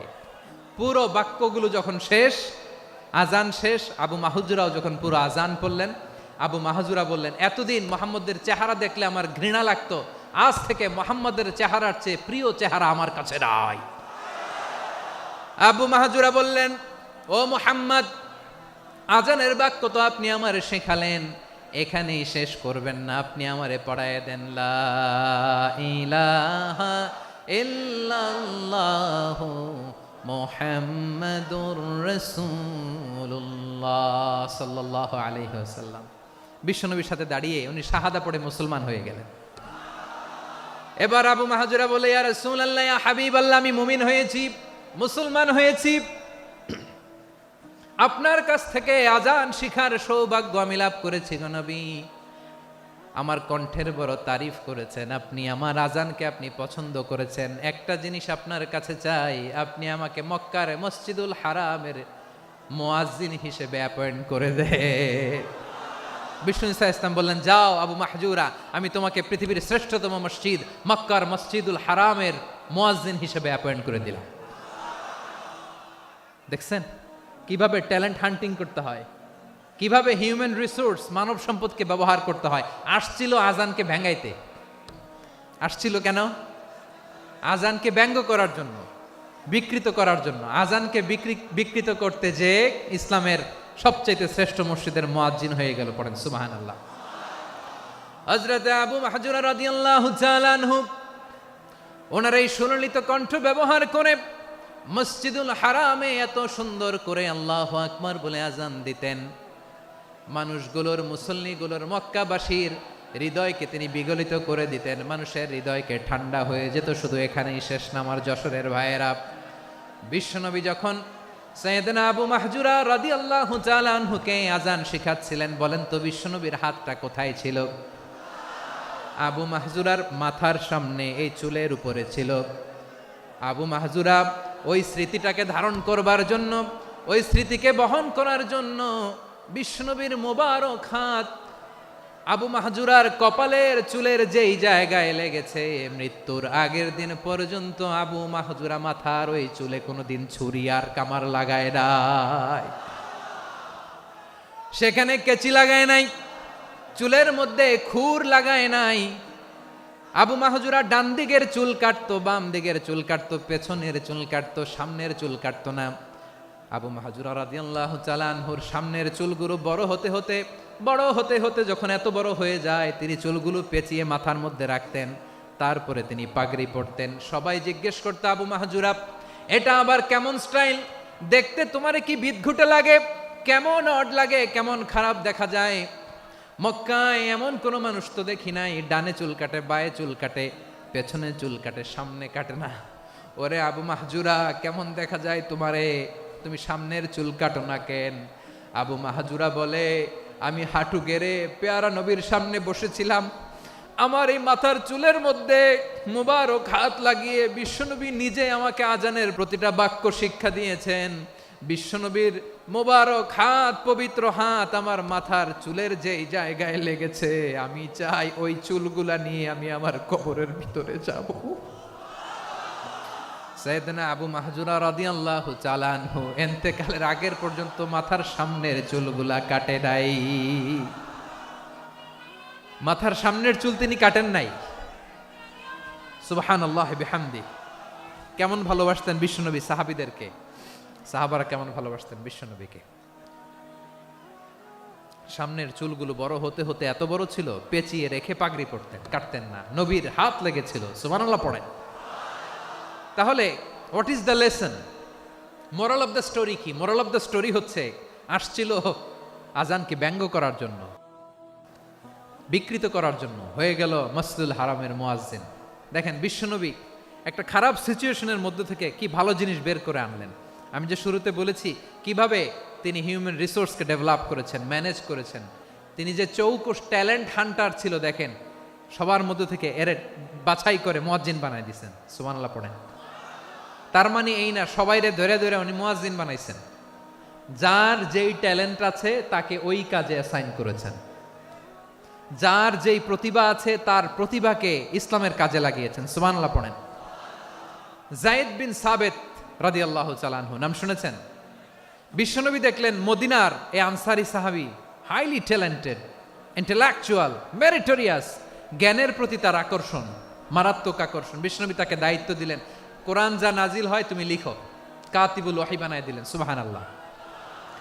যায়েদ বিন সাবেতরে আবার আজান শিখান নাই, কারণ তার মধ্যে বিশ্বনবী প্রতিভা দেখেছেন, একাডেমিক প্রতিভা। বিশ্বনবীর একাডেমিক প্রজেক্টগুলো তিনি হ্যান্ডেল করতেন।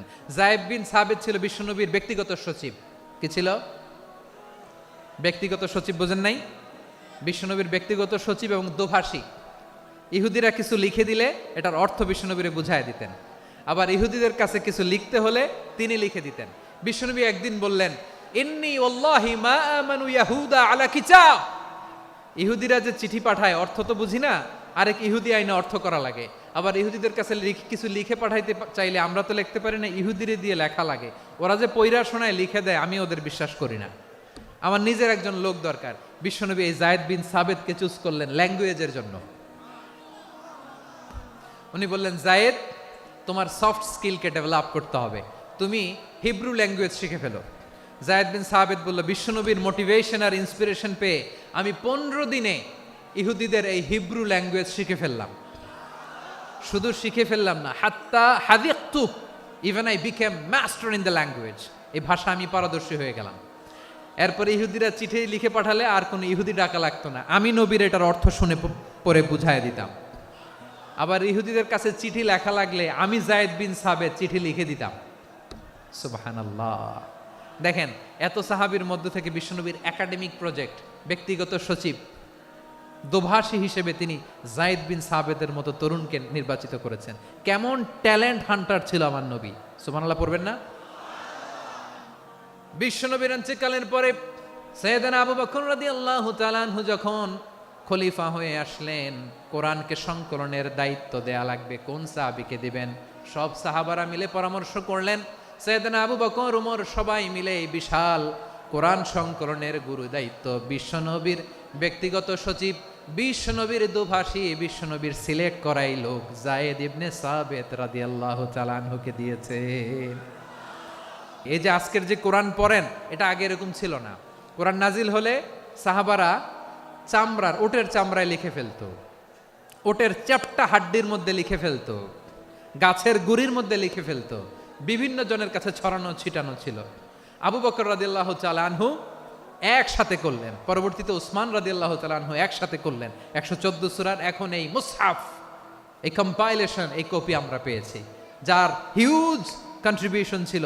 এই পুরো কোরআন কম্পাইলেশনের প্রজেক্ট ম্যানেজার ছিল যায়েদ বিন সাবিত রাদিয়াল্লাহু তাআলা আনহু।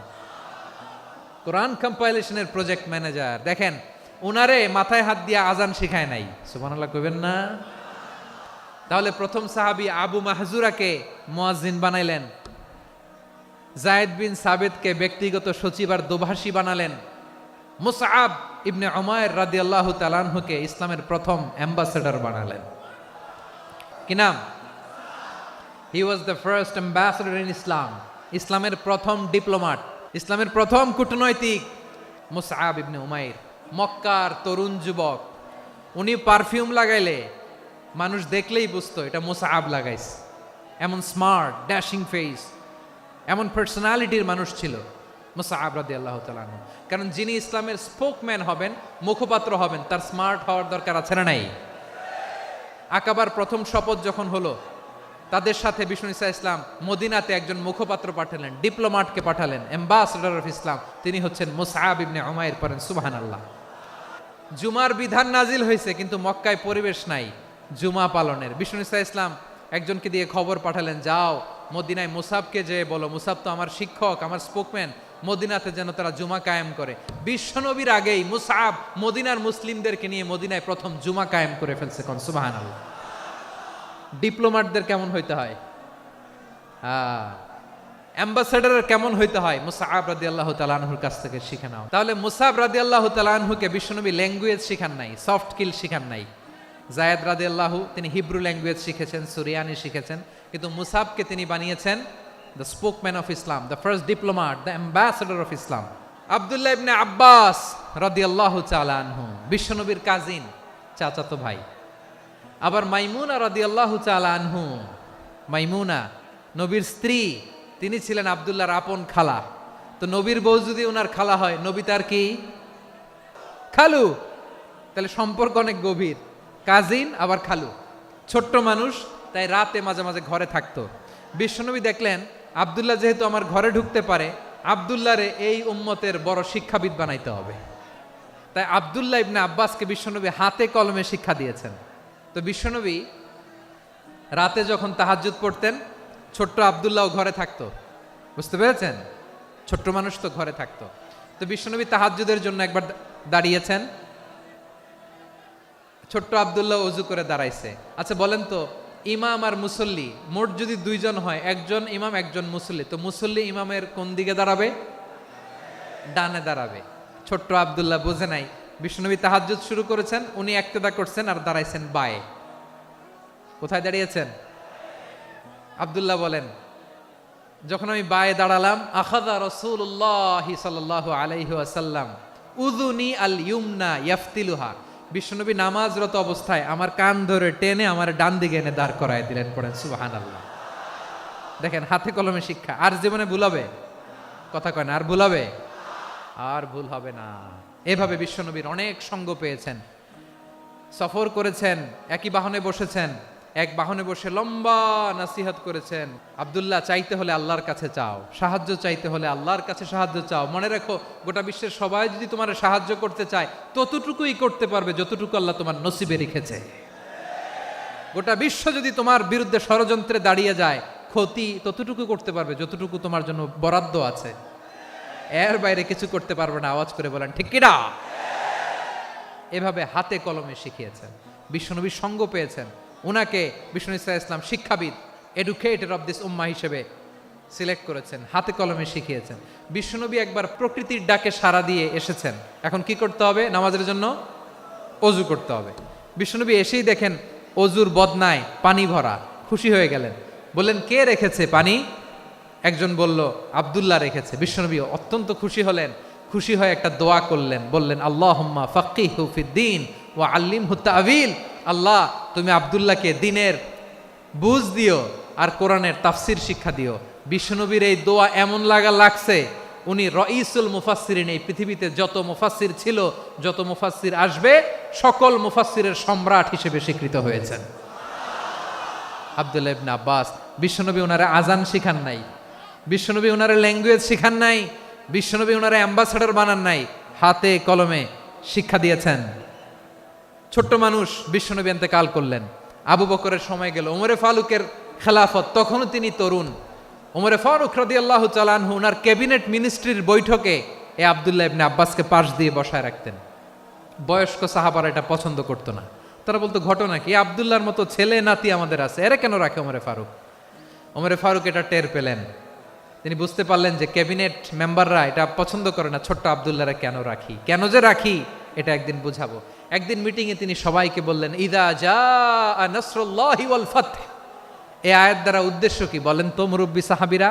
এক সাহাবী বলেন, এ সূরা দ্বারা উদ্দেশ্য, আল্লাহ বলেছেন আমাদেরকে বিভিন্ন ল্যান্ড, বিভিন্ন এলাকা বিজয় করতে হবে। ওমরে ফারুক বললেন, না, হয়নি। আরেকজন বললেন, বিজয় হওয়ার পর আমাদের বেশি বেশি আল্লাহর বরত্বের ঘোষণা দিতে হবে, এটা উদ্দেশ্য। ওমরে ফারুক বললেন, না, হয় নাই। যারে জিজ্ঞেস করেন কেউ পারে না। সব শেষে বিশ্বনবী ছোট্ট আব্দুল্লাহরে বলেন, আব্দুল্লাহ, ইদা জাআ নাসরুল্লাহি ওয়াল ফাতহ, এর দ্বারা উদ্দেশ্য কি বলো তো? ছোট্ট আব্দুল্লাহ বলেন, হুয়া আজালু রাসূলিল্লাহ, এই আয়াত দ্বারা বিশ্বনবীর বিদায়কে উদ্দেশ্য নেওয়া হয়েছে। ওমরে ফারুক বললেন, হাদা হুয়া, এটাই তো সঠিক উত্তর, এটাই সঠিক তাফসীর এই আয়াতের। কারণ ইদা জাআ নাসরুল্লাহি ওয়াল ফাতহ, যখন আল্লাহর সাহায্য আর বিজয় আসবে, ওয়া রাআইতান নাসা ইয়াদখুলুনা ফি দীনিল্লাহি আফওয়াজা, আপনি দেখবেন দলে দলে, ঢলে ঢলে, বানের পানির মতো মানুষ ইসলামের দিকে ঢুকতেছে, ইসলামের বিজয় হয়েছে। তো ইসলামের বিজয়ের মিশন নিয়ে নবী আসছে, বিজয়ী যখন হয়ে গেছে, এখন তো নবীর বিদায় হবে। কোন সাহাবী এই সূক্ষ্ম কথাটা ধরতে পারে নাই, ওই আব্দুল্লাহ ছাড়া। আব্দুল্লাহ যখন উত্তর দিছে, সব সাহাবীদের টনক নড়েছে। এরপর থেকে কোনো ক্যাবিনেট মিটিংয়ে আর কোনো সাহাবারা কোনো প্রশ্ন করে নাই, আওয়াজ করে পড়েন সুবহানাল্লাহ। বিশ্বনবী আব্দুল্লাহ ইবনে আব্বাসকে দ্য এডুকেটর অফ দ্য উম্মাহ, উম্মার শিক্ষাবিদ হিসেবে গ্রহণ করেছেন। আওয়াজ করে পড়তে হবে আল্লাহু আকবার। সাহাবীদের নামগুলো মনে থাকবে? এক নম্বরে আবু মাহজুরা, মুয়াজ্জিন বানাইছেন। যায়েদ ইবনে সাবিত, দোভাষী, ট্রান্সলেটর অফ প্রফেট, এবং তিনি ছিলেন বিশ্বনবীর ব্যক্তিগত সচিব। Musab ibn Umair, the first ambassador and diplomat of Islam. Abdullah ibn Abbas, এই উম্মার সবচেয়ে বড় এডুকেটর, শিক্ষাবিদ। আরেকজন ছিল আব্দুল্লাহ ইবনে মাসউদ রাদিয়াল্লাহু তাআলা। দুই আব্দুল্লাহ, আব্বাস গেল, আরেকজন হচ্ছে মাসউদ। মক্কার তরুণ, ছাগল পালতো মুশরিকের। বিশ্বনবী আর আবু বকর রাদিয়াল্লাহু তাআলা আনহু একবার গেলেন, যে দেখে এই তরুণ দাঁড়ায় আছে। বিশ্বনবী বলেন, আমি খুব ক্ষুধার্ত, তোমার কাছে কি দুধ আছে ছাগলের? আব্দুল্লাহ আছে, ওয়ালাকিন আনা মুতামান, কিন্তু যে দুধ আছে এটা আমানতের, আমি দিতে পারবো না। বিশ্বনবী এইটা শুনেই তারা টার্গেট করে ফেলছে। আনা মুতামান, দুধ আছে কিন্তু এটা আমার মালিকের, আমি তো দরদ দেখায় আমার মালিকের দুধ আপনি পথিক, আপনারে দিতে পারি না। বিশ্বনবী টার্গেট করে ফেলছেন, এরে আমার কাজে লাগাইতে হবে। বিশ্বনবী বললেন, আচ্ছা ঠিক আছে, দুধ দিও না, কিন্তু এমন ছাগি আছে কিনা যেই ছাগির সাথে কোনো ছাগলের মিলন হয় নাই, তার ওলানে দুধও আসে নাই, বাচ্চাও নাই, এরকম ছাগির থেকে যদি আমি দুধ খাই তাহলে তো সমস্যা নাই। বলতেছে, এরকম ছাগির থেকে দুধ খাইলে সমস্যা নাই, কারণ এরকম ছাগির ওলান থেকে দুধ আসবেও না। বলতেছে, ঠিক আছে, এরকম একটা ছাগি নিয়ে আসা হলো। বিশ্বনবী বিসমিল্লাহ বলে ওই ছাগির ওলানে হাত দিলেন। হাত দিতে দেরি, পুরো ওলানটা দুধে ভরে যেতে দেরি হয় না। বিশ্বনবী আর আবু বকর রাদিয়াল্লাহু তাআলা আনহু দহন করে পেট ভরে খেলেন। এই দৃশ্য আব্দুল্লাহ ইবনে মাসউদের হৃদয়ে দাগ কাটলো। এই মুজিজা দেখে তিনি বললেন, আশহাদু আল্লা ইলাহা ইল্লাল্লাহ ওয়া আশহাদু আন্না মুহাম্মাদুর রাসূলুল্লাহ। তিনি ষষ্ঠ মুসলিম ছিলেন, 6 নম্বর মুসলমান। ওনাকে টার্গেট করে বিশ্বনবী দেখলেন এমন ইন্টেলেকচুয়াল ব্রেন, উনি সূক্ষ্ম সূক্ষ্ম জিনিস বুঝে বেশি, ফিকহি জ্ঞান ওনার মধ্যে বেশি। বিশ্বনবী ওনাকে কোরআনের জ্ঞান শিক্ষা দিতে লাগলেন। উনি বিশ্বনবী সবার কাছে কোরআন শোনায়, কিন্তু বিশ্বনবী নিজে আব্দুল্লাহ ইবনে মাসউদের কাছ থেকে কোরআন শুনতো। বিশ্বনবী একবার বললেন, ইকরা আলাইয়া ইয়া মাসউদ। ইবনে মাসউদ, একবার শোনাও তো কোরআন দেখি। আব্দুল্লাহ ইবনে মাসউদ বলে, আকরাউ আলাইকা ওয়া আলাইকা উনজিল। নবী, আপনার উপর কোরআন নাজিল হয় আর আমি আপনার সামনে কোরআন পড়ব। বিশ্বনবী বললেন, ইন্নী উহিব্বু আন আসমাআহু মিন গায়রি। আমি নিজে পড়তে যেমনি ভালোবাসি, অন্যে পড়ুক আমি শুনবো, এটাও আমি ভালোবাসি। সূরা নিসা তিনি তেলাওয়াত করে শুনিয়েছেন। এমন সূক্ষ্ম সূক্ষ্ম বিষয় বিশ্বনবী উনাকে ধরিয়ে দিয়েছেন, উনি হয়ে গিয়েছেন আব্দুল্লাহ ইবনে আব্বাস হয়েছেন রাইসুল মুফাসসিরিন, উনি হয়ে গিয়েছেন ফাকিহুল উম্মাহ। উনার চাইতে বড় ফকি এই পৃথিবী আর দেখবে না, চিল্লায় বলেন সুবহানাল্লাহ। উনি বলতেন ওয়াল্লাহি ইল্লাযী লা ইলাহা গায়রু মা উনজিলাত সূরাতুন ইল্লা ওয়া আনা আ'লামু আইনা উনজিলাত ওয়া ফীমা উনজিলাত। বিশ্বনবী এমন ভাবে কোরআনের দার্স আমাকে দিয়েছেন, কোরআনে যত সূরা নাজিল হয়েছে, যেখানে নাজিল হোক না কেন আমি জানি এটা কোথায় নাজিল হয়েছে এবং কোন প্রেক্ষাপটে নাজিল হয়েছে। এমন একটা সূরা নাই যে সূরার কোথায় নাজিল হয়েছে আমি মাসুদের জানা নাই, কোন প্রেক্ষাপটে নাজিল হয়েছে আমার জানা নাই। এরকম ঘটবে না, চিল্লায় বলেন আল্লাহু আকবার। এই আব্দুল্লাহ ইবনে মাসউদ রাদিয়াল্লাহু তাআলা আনহু ওমর ফারুকের সময় কুফার চিফ জাস্টিস ছিলেন। কুফা নগরীর চিফ জাস্টিস। চিফ জাস্টিস বোঝেন নাই? বিচারপতি। কি ছিলেন? সবাই বলে নাই, কি ছিলেন? বিচারপতি ছিলেন।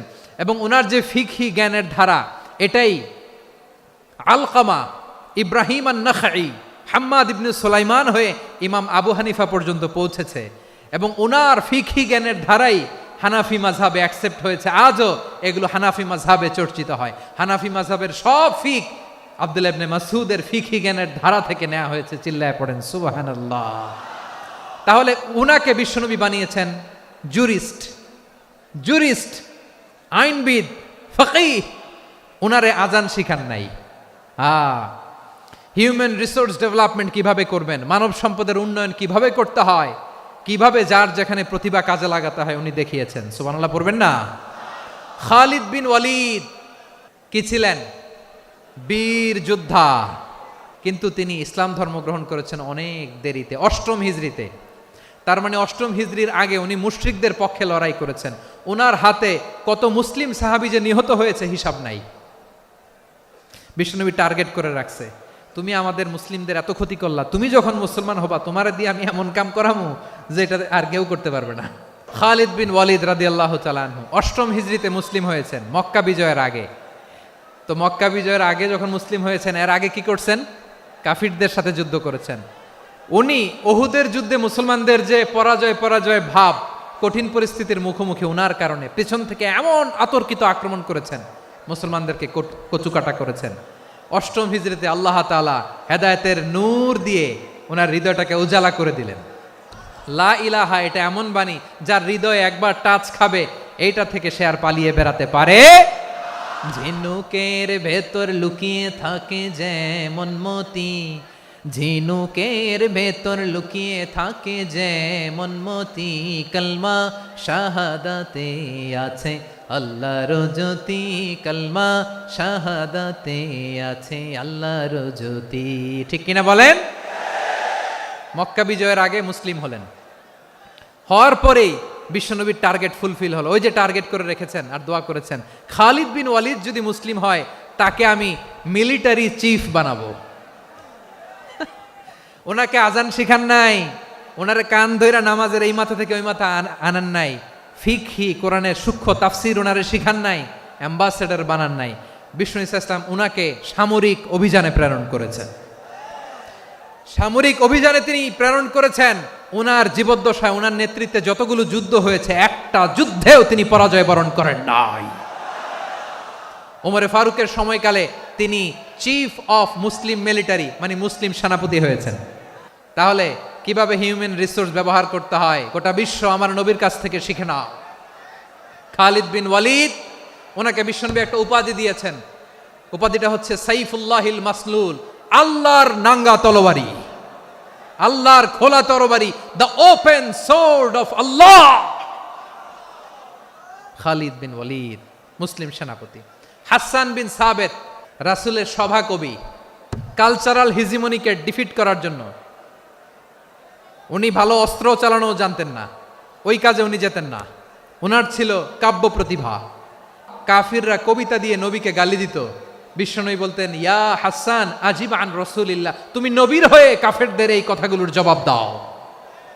বিশ্বনবীর একটা মিম্বার ছিল, বিশ্বনবীর মিম্বারের পাশাপাশি মসজিদে নববীতে এই হাসান বিন সাবেতের জন্য বিশ্বনবী একটা স্পেশাল মিম্বার বানিয়ে দিয়েছেন। এখান থেকে তুমি জবাব দাও। এবং বিশ্বনবী বলেছেন, আল্লাহুম্মা আইয়িদহু বিরূহিল কুদুস, আল্লাহ হাসান আমার পক্ষে জবাব দেয়, তুমি জিব্রাইল মারফত তাকে সাহায্য পাঠাইয়া দিও। রাসূল সাল্লাল্লাহু আলাইহি ইসলামের সভা কবি, the poet of the prophet, নবীর কবি, উনি কবিতা দিয়ে এমন উচ্চাঙ্গের ভাষায় কবিতা দিয়ে তিনি জবাব দিতেন, কাফিরদের গা শিহরে যেত, তাদের হৃদয়ে আগুন ধরে যেত। তাহলে এরকম কবিরও দরকার আছে না নাই? এখন যাকে আল্লাহ দিছে কাব্য প্রতিভা, এরা যদি আপনি যুদ্ধের ময়দানে পাঠান হবে? যারে দিছে সুরেলা গলা, এরা যদি অ্যাম্বাসেডর বানান হবে না। হাসান বিন সাবিত ছিলেন বিশ্বনবী সাল্লাল্লাহু আলাইহি ওয়াসাল্লামের কবি। হুযায়ফা ইবনুল ইয়ামান বিশ্বনবীর গোয়েন্দা বিভাগের প্রধান। কিসের প্রধান? হুযায়ফা ইবনুল ইয়ামান, ওনার ছিল ডিটেকটিভ মাইন্ড, গোয়েন্দা বিভাগের প্রধান, এবং উনি হচ্ছেন সাহিবু সিররি রাসূলিল্লাহ, রাসূল সাল্লাল্লাহু আলাইহি ওয়াসাল্লামের গোপন তথ্যের ধারক বাহক। নবীর যেই কথা কেউ জানে না, সব হুযায়ফার পেটের ভিতরে ছিল। সুবহানাল্লাহ পড়েন। মদিনার যত ইহুদিদের একটা লিস্ট ছিল, এই লিস্ট শুধু দুইজন জানতো, বিশ্বনবী আর হুযায়ফা। গোয়েন্দা বিভাগের হেড ছিল। খন্দকের যুদ্ধে প্রচন্ড আজকের মতো শৈত্য প্রবাহ, মাটি খনন করতে করতে সাহাবীদের পেটে ক্ষুধা নাই, দাঁড়াইতে পারে না নামাজের জন্য, এত ক্লান্ত, ক্লান্ত শ্রান্ত। বিশ্বনবী বললেন, কে আছো? এই কঠিন শীত, এই ভয় আর ক্ষুধার মধ্যেও খন্দকের পরীক্ষার টপকে শত্রুর শিবিরে যে আমাকে তথ্য দিবা, কে আছো? কারো গায়ে শক্তিই নাই যে দাঁড়াবে, কেউ দাঁড়ায় না।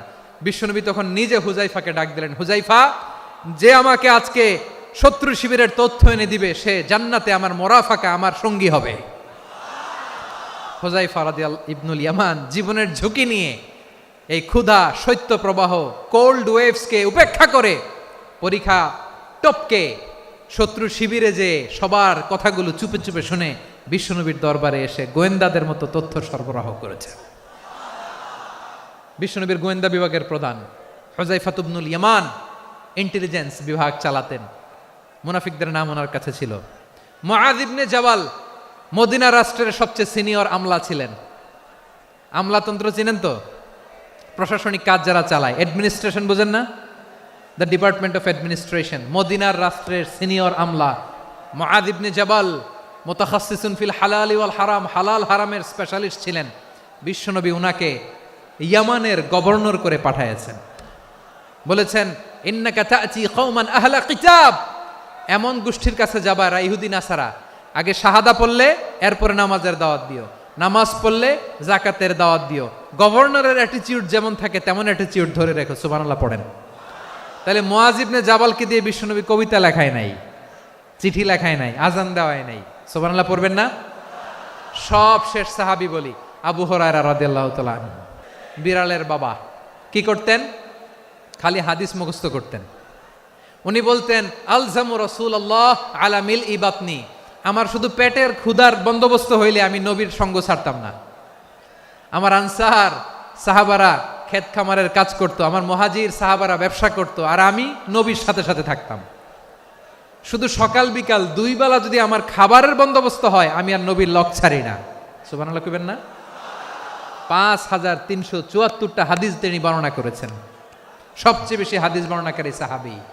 হাদিস প্রিজার্ভেশনের কাজে বিশ্বনবী ওনাকে কাজে লাগিয়েছেন।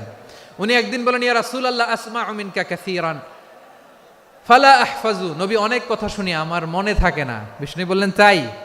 উবসুত রিদাক, তোমার চাদরটা বিছাও। আবু হুরায়রা বিছালেন, বিশ্বনবী হাত বুলায় দিলেন, এরপরে অনেক হাদিস বর্ণনা করলেন। আবু হুরায়রা বলে, তারপর থেকে বিশ্বনবী যাই বর্ণনা করে আমি শুনি আর একটাও ভুলি না। এখন সুবহানাল্লাহ।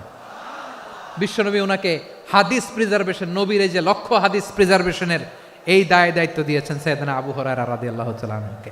প্রিয় ভাইরা, তাহলে 10 জন সাহাবীর কথা যে বললাম, আপনারা কি খেয়াল করেছেন কত বড় ট্যালেন্ট হান্টার, চৌকস ট্যালেন্ট হান্টার ছিল আমার নবী। এক একজনের এক এক ট্যালেন্ট, এক এক কাজে অ্যাসাইন করেছেন, এক একজনকে এক এক দায়িত্ব দিয়েছেন, এক একজনের প্রতিভাকে এক একভাবে বিকশিত হওয়ার সুযোগ দিয়েছেন। আওয়াজ করে বলেন ঠিক কি না? এখন আমার পর্দার আড়ালে আমার মায়েরা বলবে, এতগুলো পুরুষ সাহাবীর কথা বললো, নারী সাহাবীরা কি কিছু করে নাই? হ্যাঁ, একজন নারী সাহাবীর কথা বলে মোনাজাত হবে, দোয়া ছাড়া কেউ যাব না। রুফাইদা আল আসলামিয়া রাদিয়াল্লাহু তাআলা আনহা, ওনার বাবার নাম সাআদ আল আসলামি। বিশ্বনবী কি খেয়াল করলেন দেখেন, সাদ ছিল মদিনার বড় ডাক্তার। এই নারী সাহাবী রুফাইদা বাবার কাছ থেকে চিকিৎসা বিদ্যা শিখেছেন। যখন শিখছে, বিশ্বনবী দেখলেন আমার তো প্রতি সপ্তাহে সপ্তাহে যুদ্ধে আহত সাহাবীদের সেবা দিবে কে? বিশ্বনবী রুফাইদাকে বললেন, রুফাইদা তুমি মসজিদে নববীর পাশে একটা মেডিকেল ক্যাম্প করো। এই যে সাকিনা আদ্দিন মেডিকেলের আমার ছাত্রী বন্ধুরা, শুনে রাখো, তোমাদের আইকন হচ্ছে এই রুফাইদা আল আসলামিয়া। বিশ্বনবীর ডিরেকশন অনুযায়ী তিনি মসজিদে নববীর পাশে একটা মেডিকেল ক্যাম্প করলেন এবং আহত সাহাবাদের চিকিৎসা উনি ওনার টিম নিয়ে দিতেন। বিশ্বনবীর পরামর্শে উনি আনসারি এবং মুহাজির মহিলা সাহাবীদেরকে নিয়ে একটা স্পেশাল মেডিকেল টিম গঠন করলেন। খায়বার যুদ্ধে 7ম হিজরিতে যখন বিশ্বনবী যায়, উনি ওনার টিম নিয়ে আসলেন, বললেন, ইয়া রাসূলুল্লাহ, আমরা তো তলোয়ার চালাতে পারি না, আমরা তো তীর মারতে পারি না, আপনি যদি অনুমতি দেন খায়বার অভিযানে আমি আমার টিম নিয়ে মেডিকেল টিমের সেবাটা সার্ভিসটা দিতে চাই। পড়েন সুবহানাল্লাহ। বিশ্বনবী অনুমতি দিলেন, যোদ্ধা সাহাবীদের সাথে রুফাইদা আল আসলামিয়া উনিও মেডিকেল টিম নিয়ে অগ্রসর হলেন। খায়বারের প্রতিটা আহত ইনজুর্ড সাহাবী যারা ইনজুরির শিকার হয়েছেন সবাই রুফাইদা আল আসলামিয়ার এই মেডিকেল ক্যাম্প থেকে চিকিৎসা সহায়তা পেয়েছেন। সুবহানাল্লাহ পড়েন। দেখেন কিভাবে বিশ্বনবী ট্যালেন্ট বাছাই করতেন। আপনি অবাক হবেন, বাহরাইনের মেডিকেল ইউনিভার্সিটিতে রুফাইদা আল আসলামিয়া মেডিকেল প্রাইজ অ্যাওয়ার্ড প্রতি বছর দেয়া হয়। যদি 8 দিনের এই মেডিকেল, আমার বোনেরা যদি জেনে থাকো জানো, না হলে নতুন করে জানো, সার্চ দিও, রুফাইদা আল আসলামিয়া মেডিকেল অ্যাওয়ার্ড বাহরাইনের ইউনিভার্সিটিতে দেয়া হয়। প্রিয় ভাইয়েরা, তাহলে আলোচনার সামারি আমরা করি।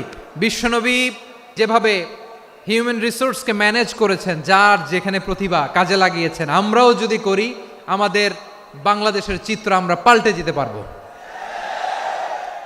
আমরা শুরুতে শুনেছি মানুষের আছে অসীম সম্ভাবনা, প্রতিটা মানুষ অনন্য, যত্ন নিলে, যথাযথ পরিচর্যা করলে মানুষ বিশ্ব জয় করতে পারে, ঠিক কিনা? আমাদের হাফেজে কোরআনের সামনে দাঁড়াতে পারে এমন কোনো হাফেজে কোরআন আল্লাহর জমিনে জন্ম হয় নাই। গোটা বিশ্ব কাঁপিয়ে তারা সেরা, আমাদের ক্রিকেটাররা সেরা, আমাদের তৈরি পোশাক শিল্প সেরা, এরকম অনেক অনেক সেরা জিনিস আছে, আমরা এগুলোরে নার্চারিং করতে পারি নাই, পরিচর্যা করতে পারি নাই, সঠিক তারবিয়াতের অভাব। তাহলে মানুষের অসীম সম্ভাবনাকে কাজে লাগাতে হবে, ঠিক কিনা বলেন? ইউনুস গভর্নমেন্টকে আমি বলবো, অল্প সময়ের জন্য আপনারা এসেছেন, সংস্কারও করতে হবে, আবার নির্বাচনও করতে হবে। সব সংস্কার হতে করতে পারবেন না, যতটুকু পারবেন এর মধ্যে আমাদের যে হিউজ ম্যান পাওয়ার, আমাদের যে মানব সম্পদ, হিউম্যান রিসোর্স, এটাকে ডেভেলপ করে আপনাদের যেতে হবে। যেটা পারবেন না সেটাকে পরবর্তী নির্বাচিত গভর্নমেন্টের কাছে রেখে যেতে হবে, যে তারা যেন করে, তাদের কাছে আপনারা এটা রেখে যাবেন। তাহলে মানুষ চাইলে বিশ্ব জয় করতে পারে, আর মানুষকে হারাতে পারে কেউ? আল্লাহ আমাদেরকে জনসংখ্যা দিয়েছেন প্রিয় ভাইয়েরা, এই জনসংখ্যা অনেক বড় সম্পদ, এটা আমাদের জন্য অভিশাপ নয়, আশীর্বাদ। আমাদের জনসংখ্যাকে যদি আমরা জনশক্তিতে রূপান্তর করতে পারি, আজকে বাংলাদেশ যে অবস্থানে দাঁড়িয়ে আছে, বাংলাদেশ তার 20 গুণ উন্নতির শিখরে চলে যাবে। চিল্লায় বলো ঠিক কিনা? আমাদের শ্রমিক ভাইয়েরা বাইরে কাজ করে, আমাদের শ্রমজীবী ভাইয়েরা, প্রবাসীরা, তাদের ব্যাপারে গুরুত্ব দিতে হবে। আমাদের শ্রমের দাম সবচেয়ে কম, সবচেয়ে কম। তারা এম্বাসিতে গুরুত্ব পায় না, এয়ারপোর্টে গুরুত্ব পায় না, এই সরকার অবশ্য তাদেরকে অনেক গুরুত্ব দিচ্ছে। আমাদের অদক্ষ শ্রমিককে যখন আমরা দুবাই পাঠাই অল্প বেতন পায়, কিন্তু ইন্ডিয়ানরা দক্ষ শ্রমিক পাঠাইলে তার 3 গুণ বেতন পায়। আমরা আমাদের শ্রমিকদেরকে অদক্ষভাবে আর পাঠাতে চাই না, দক্ষ শ্রমিক পাঠিয়ে আমরা রেমিটেন্সের বন্যা বইয়ে দেব। তাদেরকে সবচেয়ে গুরুত্ব দিতে হবে। আমরা পেয়েছি ফ্রিডম ফাইটার, মুক্তিযোদ্ধা, আর আমার প্রবাসী ভাইরা হচ্ছে রেমিটেন্স ফাইটার। জোরে বলো ঠিক কিনা? তাহলে আমাদের এই জনশক্তিকে জনসম্পদে ট্রান্সফর্ম করতে হবে। সরকার জনগণকে এভাবে পলিশ করতে হবে। মা বাবারা ছেলে মেয়েদের মধ্যে কার কোন যোগ্যতা তাকে ওইভাবে কাজে লাগাতে হবে। সবার A+ পাওয়ার কোনো দরকার নাই। আমাদের দেশে একটা টেন্ডেন্সি আছে, পরীক্ষায় A+ না পাইলে কই তুই কি করলি, পাশের বাড়ির ছেলে A+ পাইছে, যা ওর পা ধোয়া পানি খা। খাওয়া নাই, এগুলার খাওয়া নাই, ওরে আল্লাহ A+ পাওয়ার জন্য বানাইছে, আর আপনার ছেলেকে এই A+ গুলারে নিয়ন্ত্রণ করার জন্য আল্লাহ বানাইছে। ওকে দিয়ে আল্লাহ কি করবে আপনি জানেনই না। একটা A+, একটা A গ্রেড একটা মানুষের জীবনকে ঠিক করে দিতে পারে না। আপনার ছেলেকে আল্লাহ অন্যদিকে যোগ্যতা দিয়েছে, ওদের মনোবল ভাঙবেন না, খবরদার। যাকে দিয়ে যেটা হবে তাকে দিয়ে সেটা করতে হবে, তার প্রতিভাকে সেভাবে কাজে লাগাতে হবে। তাহলে আমাদের এই জনসংখ্যা জনসম্পদে রূপান্তরিত হবে। আমাদের সরকারের তত্ত্বাবধানে আমাদের 18 কোটি জনগণ দক্ষ জনশক্তিতে রূপান্তরিত হোক, আমরা চাই কি চাই না? আমরা ভালো মানুষ, শ্রেষ্ঠ মানুষ হতে চাই কি চাই না? ওই জাপানিজদের মতো সৎ, ওই ইউরোপিয়ানদের মতো কালচার্ড, আমাদেরকে আল্লাহ তাআলা কোরআন সুন্নাহ অনেক কিছু দিয়েছেন। যেহেতু বর্তমানে আমরা দেখছি তারা সৎ, তাদের মধ্যে ভ্যালিউ আছে, সেগুলো আমাদের মধ্যে আনার দরকার আছে না নাই? আর ইসলাম দিয়ে আমাদের জীবনকে সাজাতে হবে, ইসলাম দিয়ে আমার পরিবারকে সাজাতে হবে। ইসলাম থেকে, কোরআন থেকে প্রেসক্রিপশন না নিলে জীবন সুন্দর হবে না। কোরআন থেকে প্রেসক্রিপশন না নিলে সমাজ সুন্দর হবে না। কোরআনের প্রেসক্রিপশন না মানলে রাষ্ট্র সুন্দর হবে না। কোরআনের প্রেসক্রিপশন অ্যাপ্লাই না করলে শুধু দুর্নীতি দমন কমিশন দিয়ে দুর্নীতি বন্ধ করা যাবে না। এজন্য কোরআনের আইন আমরা চাই কি চাই না? প্রিয় ভাইয়েরা, হিউম্যান রিসোর্স ডেভেলপমেন্ট, মানব সম্পদের উন্নয়ন, আমাদের সরকার যেন এদিকে নজর দেয়। আমরা যেন এই ব্যাপারে যত্নবান হয়ে উঠি। যাকে আল্লাহ যে যোগ্যতা দিয়েছে, এই যোগ্যতা দিয়ে আমরা যেন ইসলামের জন্য, দেশের জন্য কাজ করি। আমরা যেন আমাদের স্কিল ডেভেলপ করি, আমাদের পটেনশিয়ালকে ডেভেলপ করি। মোরালিটি, ভ্যালিউজ নিয়ে শায়েখ আহমদুল্লাহ আলোচনা করেছেন, এগুলো দিয়ে যেন আমরা আমাদেরকে সাজাই। আল্লাহ তাআলা আমাদের দেশকে তুমি নিরাপদ করো, আমরা পড়ি আমিন। আল্লাহ আমার 18 কোটি জনগণকে তুমি জনশক্তিতে রূপান্তরিত করো, আমিন। আল্লাহ আমরা হাতে হাত রেখে, কাঁধে কাঁধ মিলিয়ে ভাইয়ে ভাইয়ে যেন এই দেশকে গড়তে পারি, আল্লাহ তুমি তৌফিক দান করো, আমরা পড়ি আমিন। শুন, আমরা আমাদের জনসংখ্যাকে জনসম্পদে ট্রান্সফর্ম করি। আমাদের জনসংখ্যাকে আমরা যেন জনশক্তিতে রূপান্তরিত করি।